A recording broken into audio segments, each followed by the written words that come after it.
વીપો વાડી શાખા દ્વારા શ્રીમદ જગતગુરુ વલ્લભાચાર્યજીના પ્રાગટ્ય ઉત્સવનો સમાપન સમારોહ યોજવામાં આવ્યો હતો.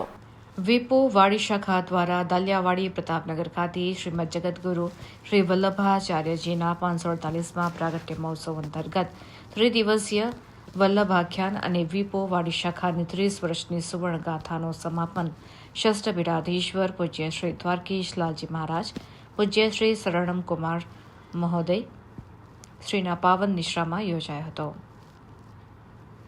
સમાપનના દિવસે પહેલગાંવમાં બનેલી દુઃખદ ઘટના માટે સંવેદના વ્યક્ત કરતા પૂજ્ય શરણમ કુમારજી મહોદયશ્રીએ જણાવ્યું કે પ્રત્યેક વૈષ્ણવ વ્યક્તિ રાષ્ટ્ર, સમાજ, સંપ્રદાય અને ધર્મની સુરક્ષા માટે જાગૃત બનવું પડશે અને આપણા સૌનું પ્રથમ કર્તવ્ય ફરજ છે.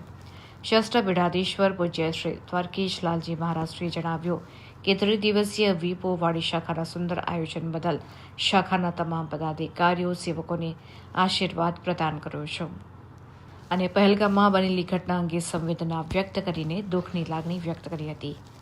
આ પ્રસંગે વીપો રત્ન એવોર્ડ દ્વારા Shaileshbhai Shah, Sigma university, Nitinbhai Thakkar, senior gynaecologist doctor Vandanaben Patel, doctor Rajnikantbhai Mekhia, Nileshbhai Parekh, Rajesh Parekh, Vallabh Steelwala, રઘુવીરભાઈ પંડ્યા, જતીનભાઈ અમીન, જશુબેન શાહ વગેરે વિશિષ્ટ લોકોનું સન્માન કરવામાં આવ્યું હતું.